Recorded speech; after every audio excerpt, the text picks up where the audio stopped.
All right, Internet, this is another episode of Dad Bod Walking. I'm Bob Starkey, and we're taking a stroll through my life, talking with people I've met along the way and hearing their stories. In this episode, I talk with Brooke Winter about her world as a small business owner and massage therapist, a musician, and a little bit about faith. So let's hit that intro and get right into it.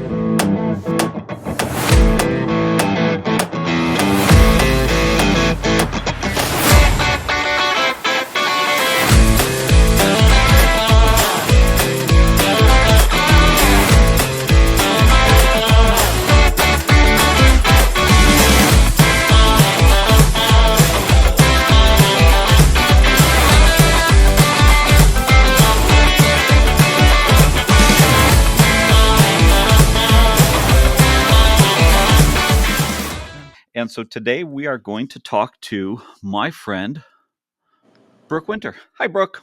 Hi, how you doing? Thanks for having me. So that is, and I don't know that I've ever shared with you that story.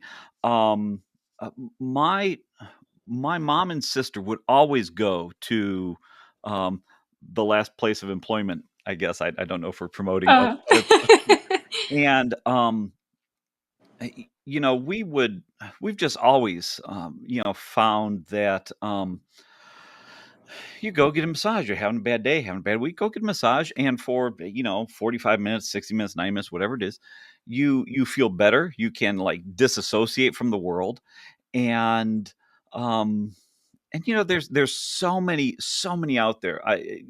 Whether it's a massage therapist, people like certain people, they don't like certain people, but when you find one that you like, oh, you do everything to find that person. I couldn't tell you how many times over the years we'd call and we'd say, hey, we're looking for something, who's available, and they'd say, whoever. And it's like, oh, is Brooke not available? Oh no, she's not. Oh, okay, we'll call back some other time. um and so, for those of you listening, we're going to get into more than just massage therapy. So as I continue to go, I learn more about you, your interest in music and writing and worship and faith, and I want to get into all those. Everyone I've met, and take you for example, there's a function where I have an appointment. I go, see Brooke. I've got a pain in my back, and then, an hour later, after I've fallen asleep, I wake up and I just feel better, and the world is better, and then I leave. And for me, in my perspective, that is 1 hour of my time, 1 hour out of my 24 hours. You have 23 more hours in the day that you've done all sorts of things, and that's what I find so interesting. hmm um, so I want to start by saying, how did you get into massage therapy? Like, what was it that, I mean, there has to be some type of service, servant quality to that. What made you think, uh-huh. I want to help people? So, to use a Bob Ross phrase, it was kind of a happy accident, to be honest. Oh, happy After trees. high school, I went the traditional college route, um, decided it wasn't for me, and moved back home and started thinking about what I wanted to do next because obviously I had to do something.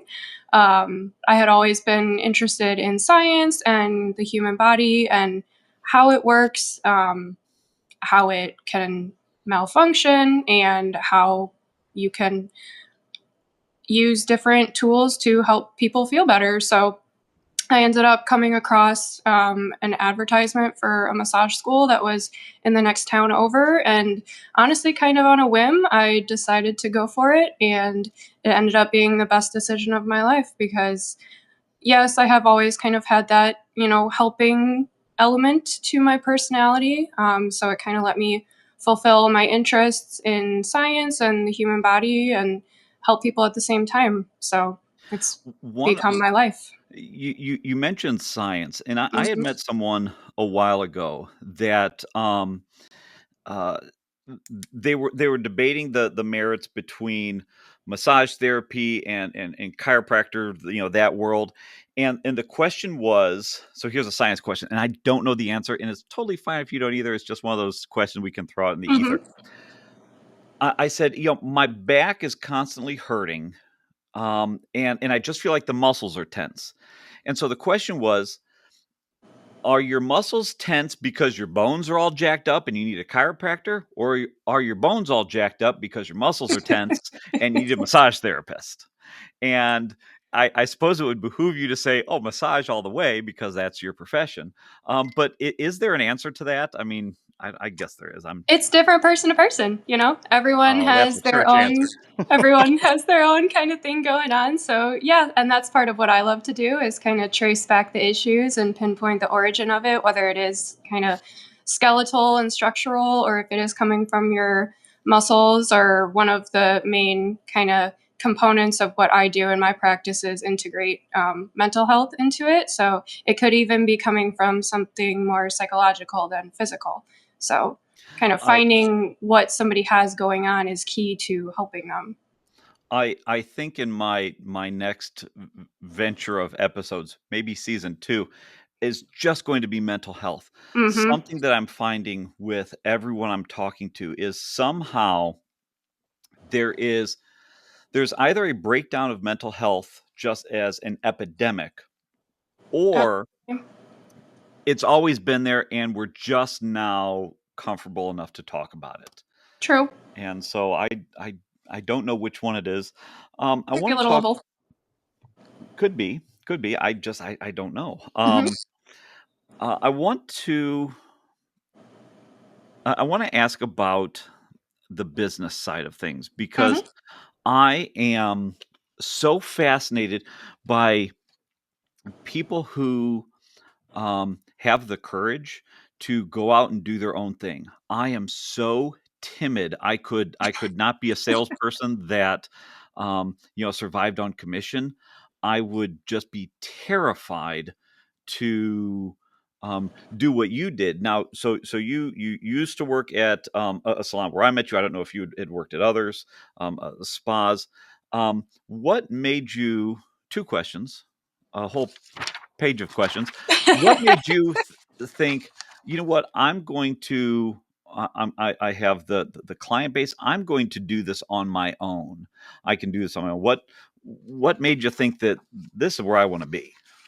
So, to be honest, 2020 kind of changed my perspective on a lot of things. At that Well, and I point, would imagine your profession too. I mean, for all of sure. the in-person Mhm. services, whether it was government mandated or just now there's a social stigma to Yep. I'm going in there. That's got to change things. It does, and it kind of realigned and put my values back in perspective, I guess I could say. So prior to 2020, I had been working there for about 4 years at that point. Before that, I had worked for a chiropractor for about a year. Um, and throughout 2020, it was a difficult year. We had a lot of ups and downs as a business. And by the end of the year, my clientele had increased exponentially, Oh, because I think a lot of people were just, they needed it. They needed help. They needed something to make them feel better. So I was working crazy hours, back to back appointments all day, every day. And I got to the point where I asked myself, is this really worth it? Um, and a big part of that was working for someone else and having to give more than half of your profit right. away, Yeah. when you're working that hard.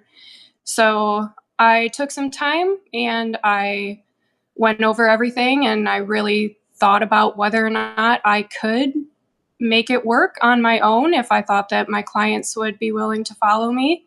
And ultimately, they did. And I started out on my own about 3 years ago.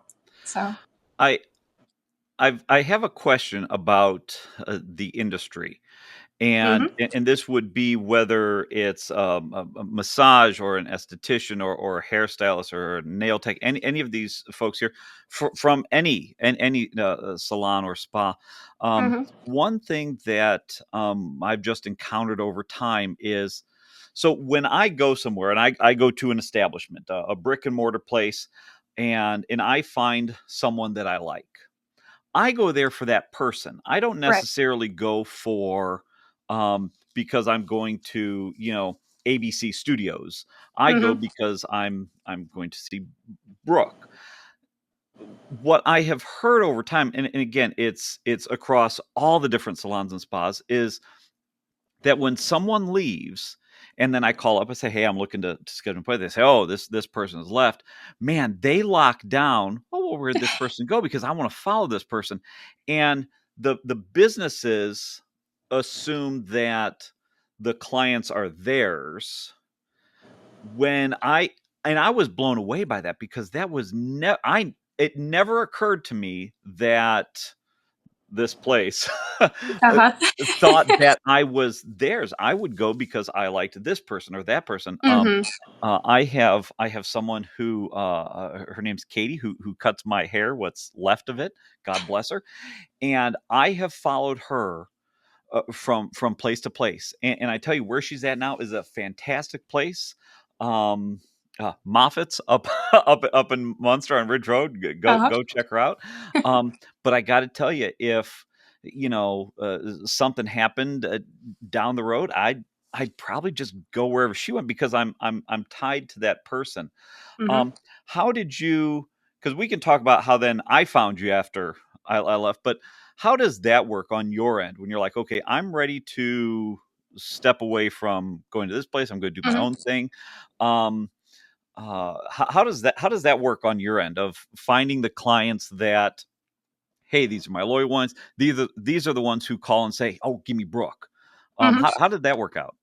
So just that kind of, I went through and made kind of a list of clients that I was pretty confident would follow me, but I had, an established long-term relationship with, a good rapport with, and I just outright asked them before I made any decisions. I said, um, I'm considering making this move. Would you be willing to follow me? And so I kind of, got that core group of people that I knew would sustain me once I did make that transition.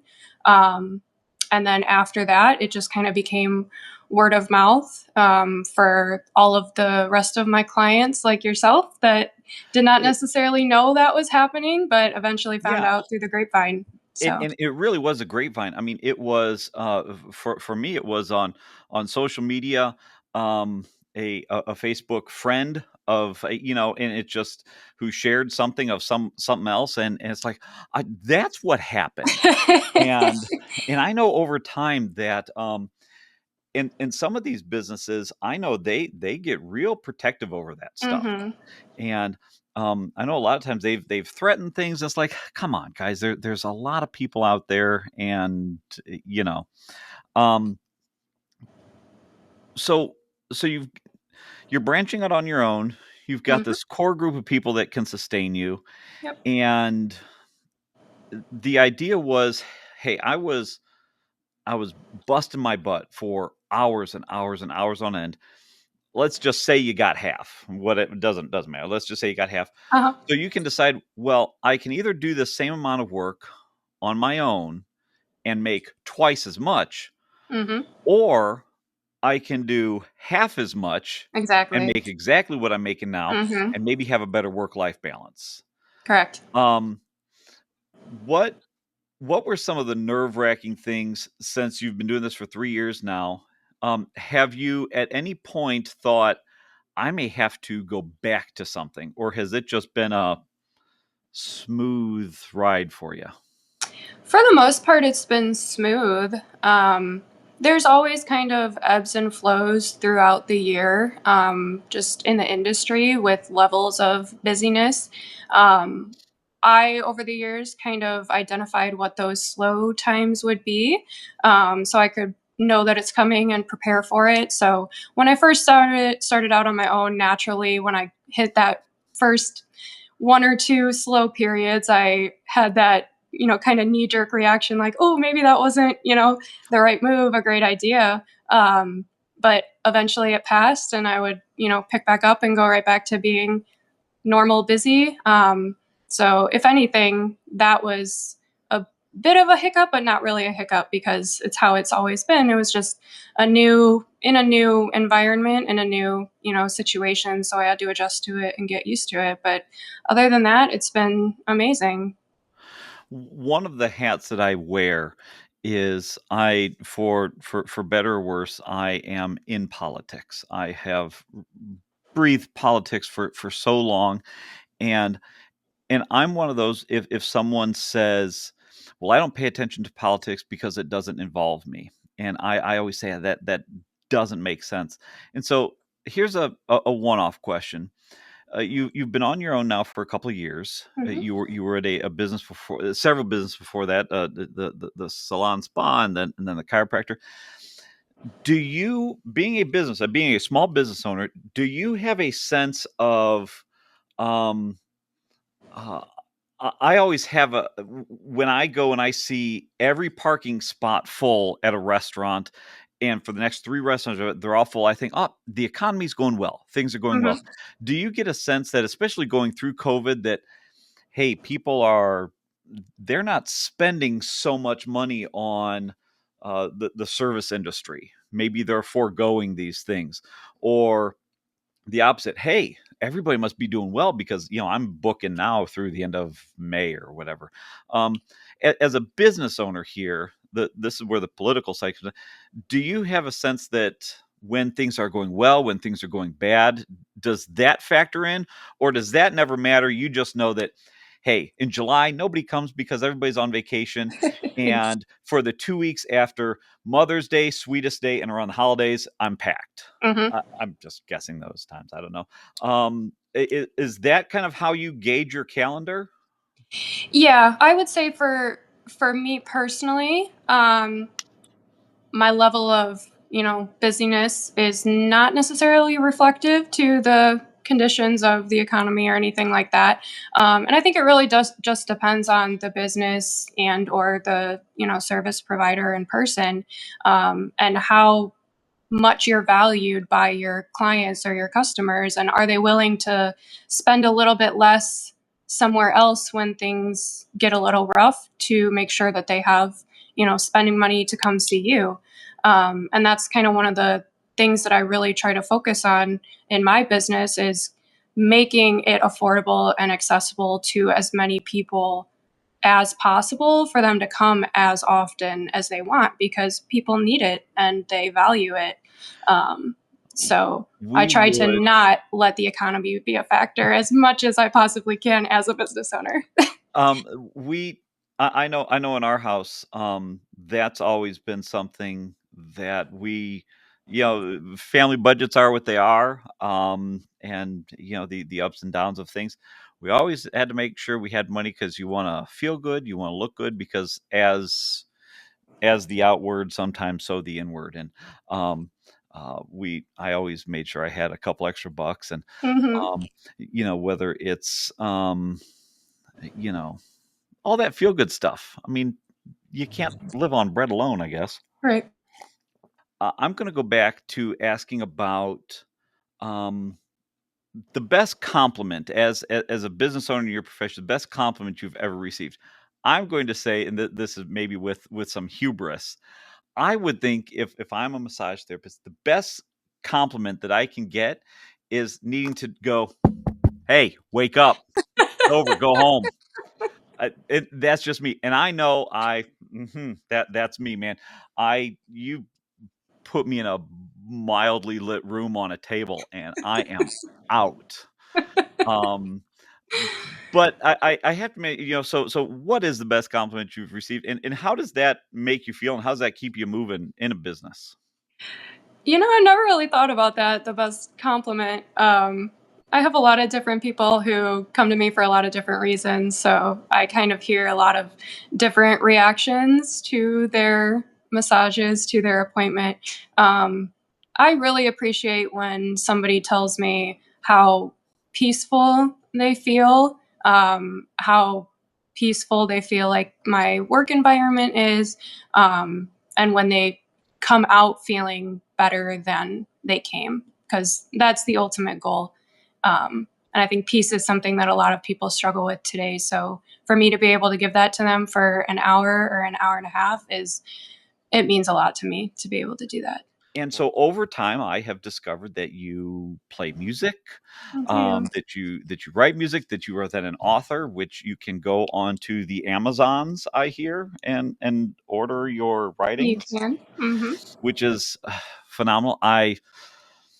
I'm doing this because I can't write. I say I can't write and I can't read. I can't, as in I don't have the energy to do that. So I'm always impressed with people that can sit down and put thoughts together, whether it is in a book or a manuscript or a song, like yourself.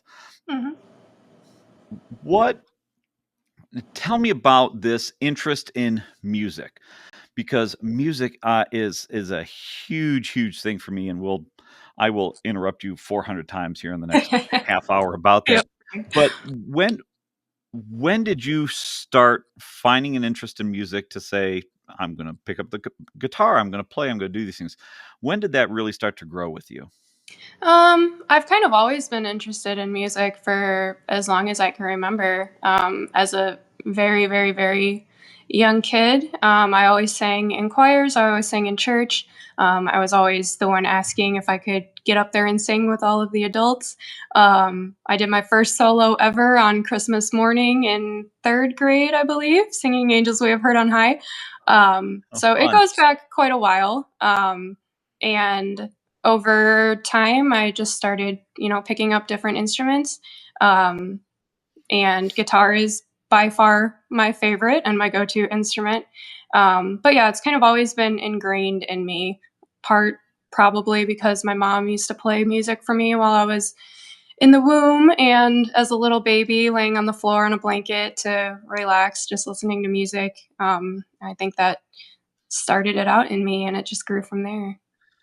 I I'm always attempting to figure out, for my son Liam, what the boundaries of this whole thing are, and what, once it's on the internet, it's there forever. So I'm always trying to think, well, what stories of his are mine to tell, and what stories are of his to tell.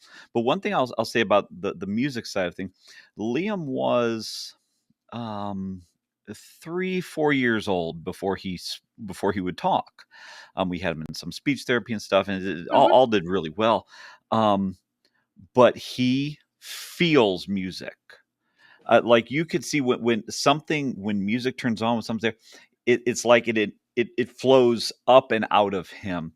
And yeah, he's in third grade now, and he wants to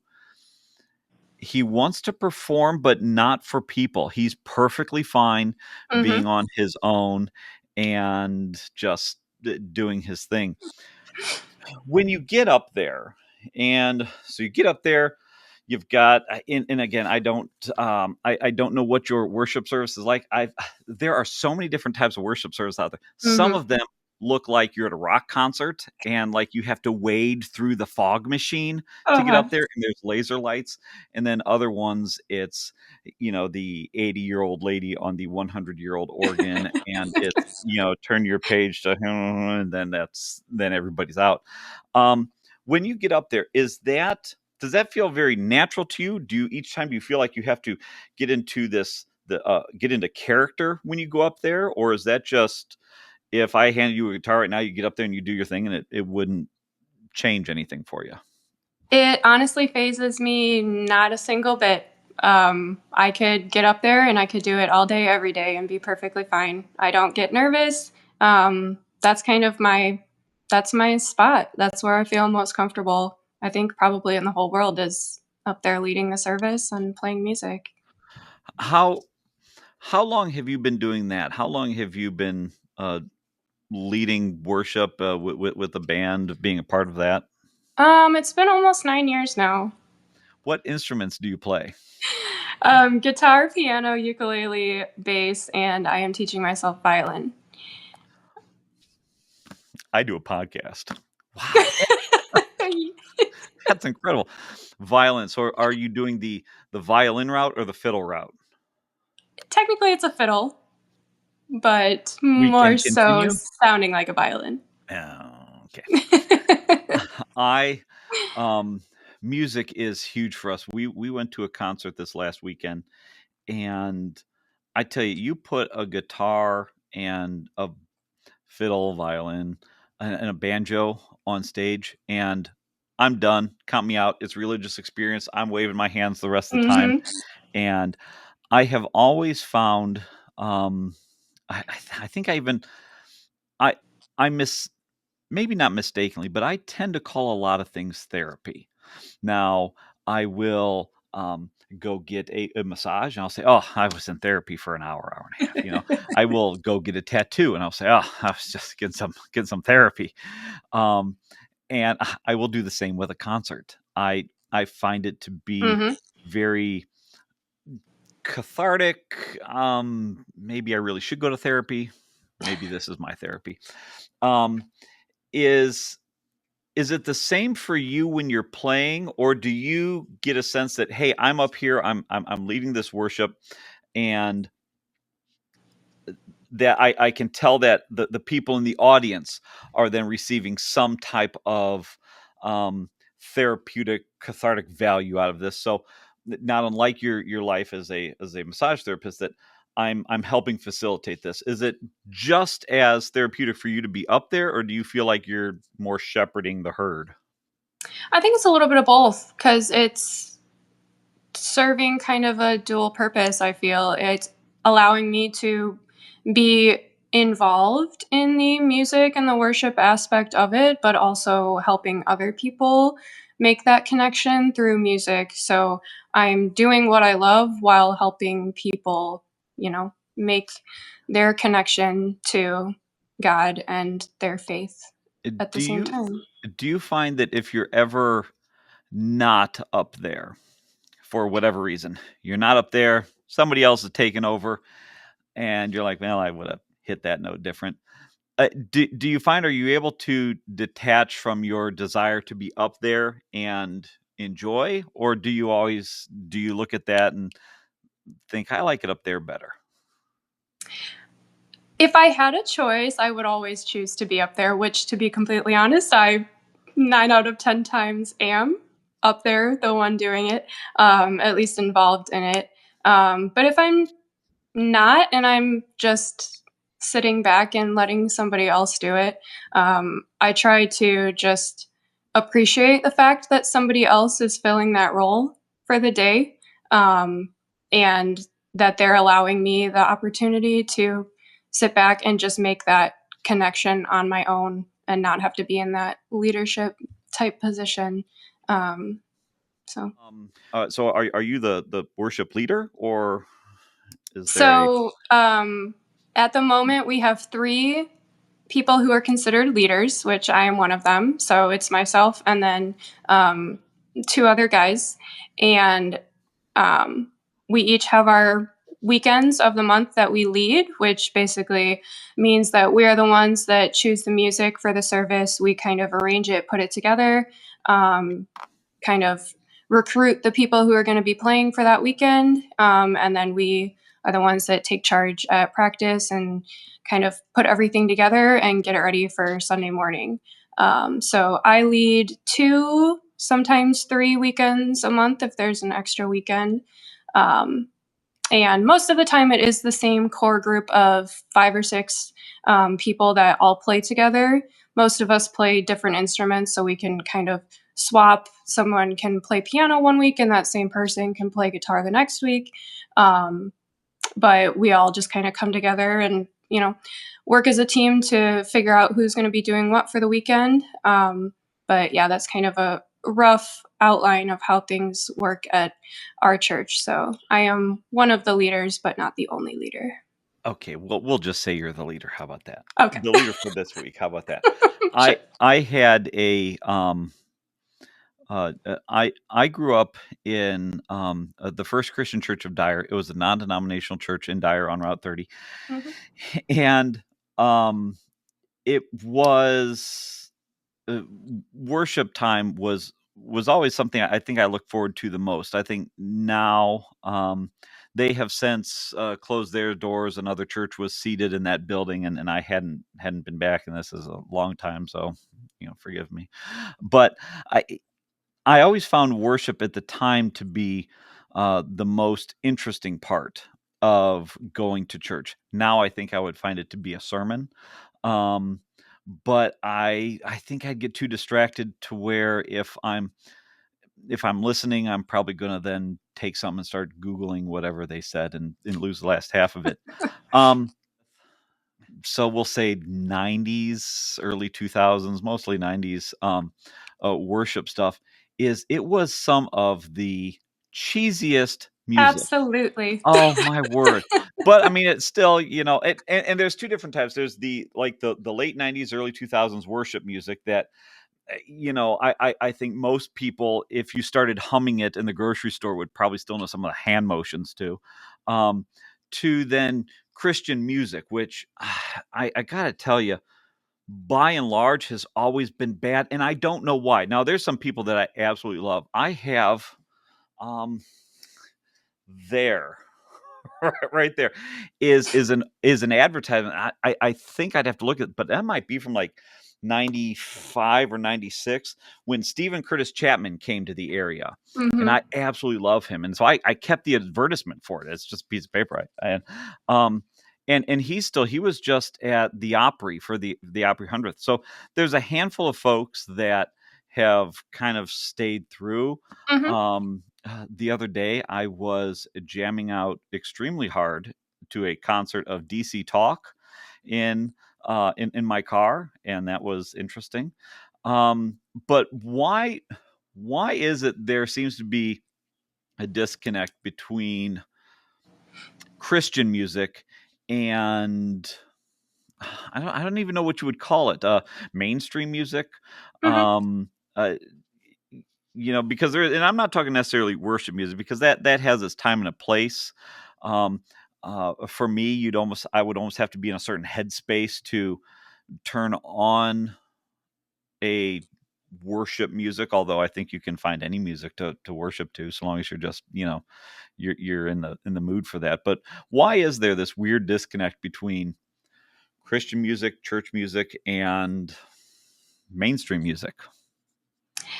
I think that it really just comes down to people and their interests and their values. And believe it or not, contemporary Christian music has completely expanded 100 times in the last even 5 years, with a lot more people listening to it. And there actually have been quite a few Christian artists who have crossed over into mainstream music and are being played on like mainstream radio stations. I've even heard some in TV shows and stuff like that. But I think a lot of it probably has to do with the stigma that's always been attached to it. And people don't necessarily take the time to listen to it today because they kind of associate it with how it's always been going back, 10, 15 years. Oh Uh, yeah, that older, kind of, like you said, super cheesy. And I totally it agree, it, worship it music. yeah. It really depends on who's leading the weekend. The three Ooh. of us leaders all kind of have different like styles and vibes to us. If you come on a weekend that I'm leading, you will find mostly newer songs that are played on the radio today because so we have two different kinds of services. We're a Lutheran church, so we have a traditional Lutheran service, and then we have a contemporary Lutheran service. So the traditional service is where we still use the hymns and the organ and maybe the handbells, the choirs, the stuff like that. And then the contemporary service is where the band plays. And that is all of the music for that service is contemporary music with contemporary instruments. So when I am leading that, I choose songs that are popular right now because the majority of people attending the contemporary service, that's what they're going for, is the music aspect of it. And they're most likely already listening to Christian radio, so they know those songs. That's what kind of resonates with them. So that's the way that I like to approach it. So those are the songs that I play. So a lot of Lauren Daigle, maybe some Hillsong, um, artists like that that are popular right now. So.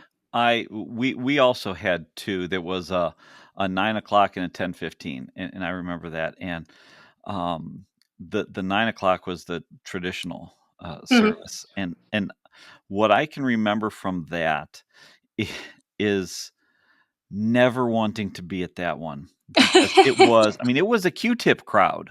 You Mhm. look out there and it's just a bunch of blue-haired, and I don't even mean like the political blue hairs that you see now. I mean, the old timers out there, and it was oh man, and but the the 10-15 one. I mean, they were walking out of there with their yeah, kids and your rock and roll music, Mhm. and and it really was a it brought in a different group of people, which is why while I ribbed my friend Mike about you putting on a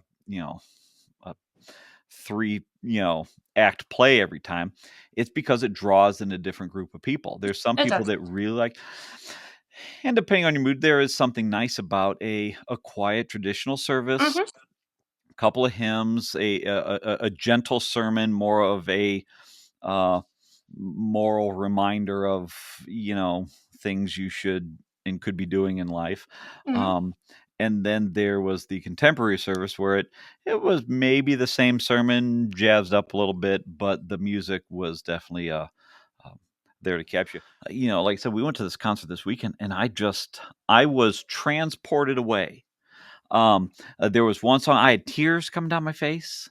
It was a mom song, and as a mama's boy with everything going on, you mentioned mom, and I could sob in a heartbeat. Mhm. Um, but so I think for myself, I've found other ways to you know worship. How big is Mhm. the Lutheran church where you're at? We're definitely on the bigger side of Lutheran churches in the area, partly because we do have a school with us. So we have a very large part of our congregation that is school families and school kids. So we're Okay. thriving as a Lutheran congregation. We have enough to sustain multiple services a weekend, Oh, um, nice. multiple holiday services on Christmas and Easter. Um, I have being non-denominational, it was very easy to just say, "Oh, I'm a Christian. It's mhm, non-denominational." We didn't have any of the other um, uh, doctrines or dogmas or practices that some of the other churches had. mhm. And for as much as I like to think I know, I've got no clue aside from I don't I think they're even stereotypes, which I shouldn't even say. I don't know what the difference is between a lot of these denominations. One of the jokes was the guy said, "Well, I started out as a Catholic," and he said, "No, no, we're talking Christians here." So there's even that divide there. I, what would what would I what should I expect if I was going to a Lutheran service? What is that? So, to be completely honest, the Lutheran Church does follow a lot of the same practices as the Catholic Church because we did branch off from the Catholic Church. So Okay. we are one of the first Protestant Reformed Okay. denominations because back in the day, Martin Luther, he was actually a Catholic monk, and he started realizing that a lot of the things that they were doing were not biblically sound. They were nowhere to be found in the Bible, very much man made, very corrupt, a lot of immorality. So he basically upheaved everything and kind of set the path straight again. And that's where Lutheranism was born.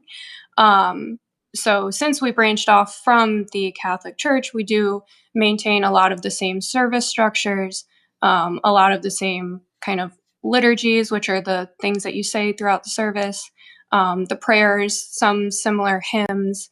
But we are very focused on salvation by grace. So, there's nothing that you can do to earn your salvation, being saved. That is the free gift of God as long as you believe in Him and put your trust in Him.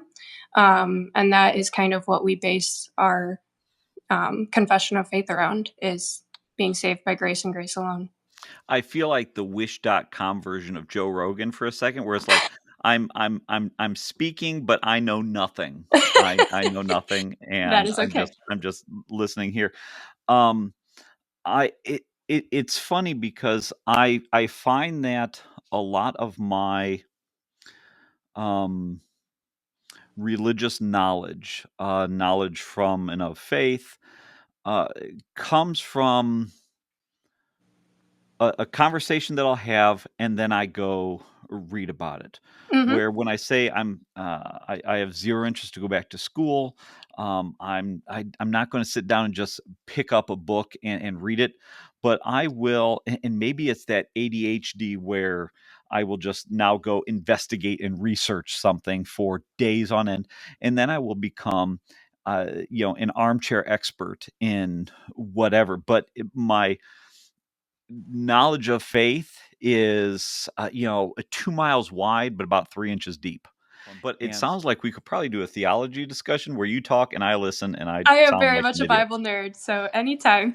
I I right, wrong, or indifferent, I seem to be getting a lot of my Bible knowledge from ancient aliens. I don't know. I have learned so much about Christianity in Mhm, the 14 and 1500s from watching The Curse of Oak Island and figuring out what the Templars did with all that gold. I'm mhm. telling you, it's there. The Yep, Legina brothers, they will find it. I'm I with you. I'm an I oak agree. nut. I Yep, I I believe it. every Um, Tuesday. but I find much Beck. She'll watch it. Um, I keep the cable package I have because it's the only one that has History Channel on it.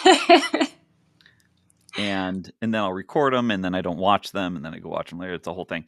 Um, but as we're just going on this now, as someone, you clearly have a solid grasp of your faith, the Lutheran faith. You said you're a Bible nerd. What are your thoughts about um, learning about the Bible and those stories elsewhere? All research is a blessing and a worship to God, or something like that. In search of God, there was a scientist, one of the nuclear scientists, who he was asked the God question, and he said, where stereotypically a lot of uh, scientists were non-believers, and he was a strong believer. And he said, "Well, no, I'm out here searching for the mystery that God created." I Mhm. always thought that was pretty good, but he was clearly going about it a different way. So do you have any thoughts to say, hey, however you learn about it is how you learn about it? Or do you think that there is a strict path of learning that is there for a reason? Going to church every day, there's a reason for that, not just, you know, picking up tidbits along the road. Mhm. I guess it really depends on what your motivation is for wanting to learn more and educate yourself. If you are somebody of faith and you want to learn more, I think you're naturally going to have that predisposition for um, seeking it out in a more faith based route. Um, but I don't believe that there is anything wrong with educating yourself on things outside of your faith as well. Um, I think that can strengthen your faith and your knowledge of what you believe. And I think it would be, I don't want to say foolish, but foolish to not be educated on things that are outside of your own belief system, so you know how to interact with people who might see things differently, and you can have those kinds of conversations or discussions. But I think if you are somebody of the Christian faith, if you're trying to learn, trying to educate yourself, like I said, you're naturally going to have that kind of predisposition to you. Like, this is what I believe, but I am interested in seeing what other people believe or what somebody who's not of my faith believes about my faith. Um, I find that when I watch, this is going to sound so ridiculous, as if I'm going to have this conversation with God and be like, so on Ancient Aliens season 2, episode 3, when they're talking about Gilgamesh, let's talk about that. Some of these ancient biblical stories are told so many times throughout the world Mhm. that I often wonder if there has to be some type of common mythos there, because how Mhm. do you have a flood story in cultures that seemingly, we I think we have a hard time comprehending what life was like thousands of years ago. I and so my only thought with that is it's more of a statement is I would love to. That's the stuff that fascinates me Mhm.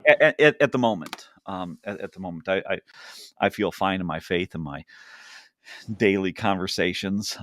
Someone asked if I uh, how my prayer life was, especially with some of the stuff that had happened here in the family in the last 6 months, a year.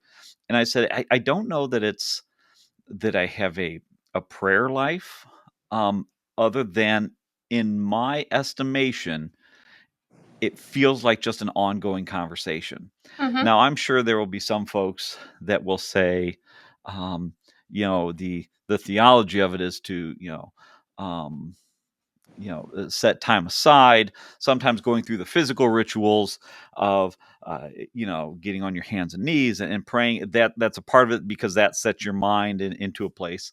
um, but I guess that was just all a random comment for me saying I'm 40 something and I'm still trying to figure it out. We all are. So okay, now for the fun time of just off the wall random questions. Okay. As a kid, were you well behaved as a kid? Yes. You the church mouse as a kid? Yes and no. My family was very kind of front and center in the church, Okay. so I had a lot of attention, but I was very well behaved. Okay. Okay. The next two questions are going to be looking back. If I were to take a picture of yourself senior year in high school, whenever that was for you, 5 years, 10 years, 15 years, whatever it was, 20 years, 25 for me. Yeah. I'm holding up a picture of your younger self. What do you say to that person?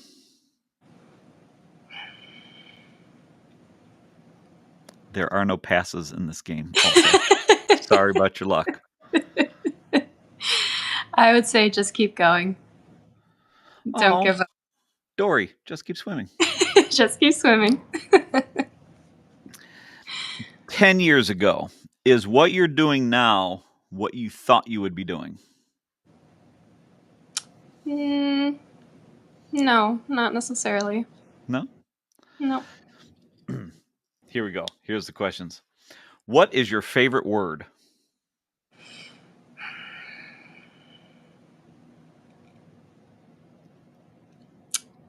Music. Music. Oh. What is your least favorite word? You gonna make me say it? Yes. I don't know if I can. The word that every female ever hates. Oh, yeah. hmm Yeah, best of luck with that one. Moving on. This one here, I don't want to, nobody's to incriminate themselves, but I also mean when I ask this question, what is your favorite drug? I don't necessarily mean something illegal. Can I say music again? Hey, that works. Or coffee? Oh, coffee. If you were to be reincarnated, what would you be? Mm, potentially a hummingbird. I have people tell me I have the energy of a hummingbird, but personally, probably a sloth. Oh, they just had sloths in St. John, a town not too long ago. Okay. That was I took my son to see them, and they were absolutely adorable. And I would take one home. What noise or sound do you hate? Repetitive, I guess, large appliances or machinery. Jackhammers, Really construction equipment, that kind of interesting. thing. Yes. What noise or sound do you love? Can I say music again? Running water. I love running Right. water. Oh, like, Waterfalls and okay. fountains. Hmm. What is your favorite curse word? Hmm.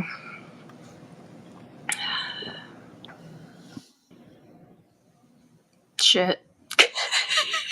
What was shit just you thinking, or was shit the actual word? Probably both. Probably. Yeah. Yeah. What profession other than your own would you like to attempt?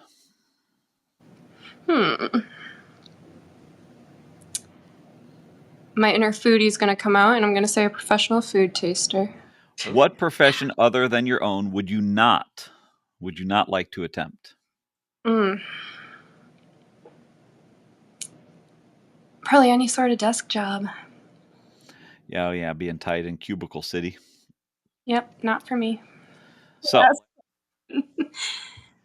last question. Last question. If heaven exists, what would you like to hear God say when you arrive at the pearly gates? Well done. That is a very common answer for all of my church-going friends. Mm-hmm. Well, Brooke, I appreciate you taking time out of your evening to talk all things massage, small business, guitar, and music related, and with offshoots into faith. For sure. And that's the entire purpose of this, is just two folks talking about Mm-hmm. whatever. So I appreciate you taking the time to I appreciate you having me. so I am going to sign off here. Everyone, thanks for sticking around for another episode, and we'll try it again next week. All right, thanks everybody. Play it out of Thanks. here.